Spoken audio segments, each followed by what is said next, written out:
মিষ্টি দই বানাবো। তো এখানে হচ্ছে দুধটাকে খুব ঘন করে জাল করে নিয়েছি, তারপরেও আমি এখানে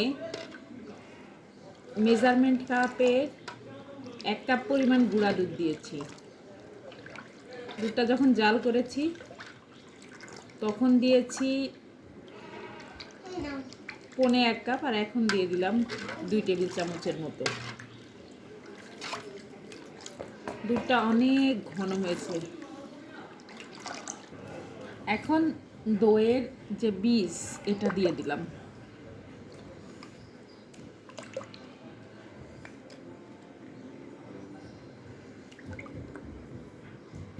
এখন সব কিছু আবার একসাথে মিশিয়ে নিচ্ছি। মিশিয়ে নিয়েছি, এখন বাটিতে বসাতে দিয়ে দিব দই। এখন এই যে বাটিতে সেট করব সে বাটিতে ঢেলে নিচ্ছি।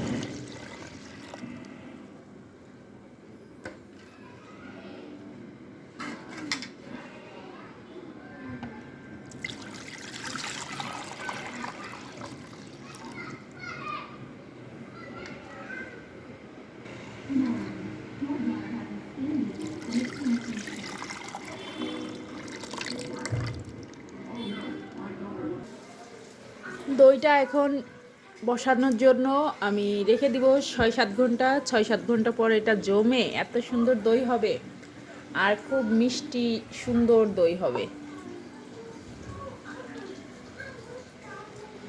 গুঁড়া দুধ দেওয়ার কারণে দইটা খুব ভালো জমে। তাই এখানে আমি যেহেতু 4 কেজি পরিমাণ দই বসাইছি, তাই 4 কেজি পরিমাণ দইয়ের জন্য আমি মেজারমেন্ট কাপের 1 কাপ পরিমাণ গুঁড়া দুধ দিয়েছি। আর খাঁটি গরুর দুধটাকেও ঘন করে জাল করে নিয়েছিলাম। এই দইটা কিন্তু ভীষণ টেস্টি হয়, ভীষণ।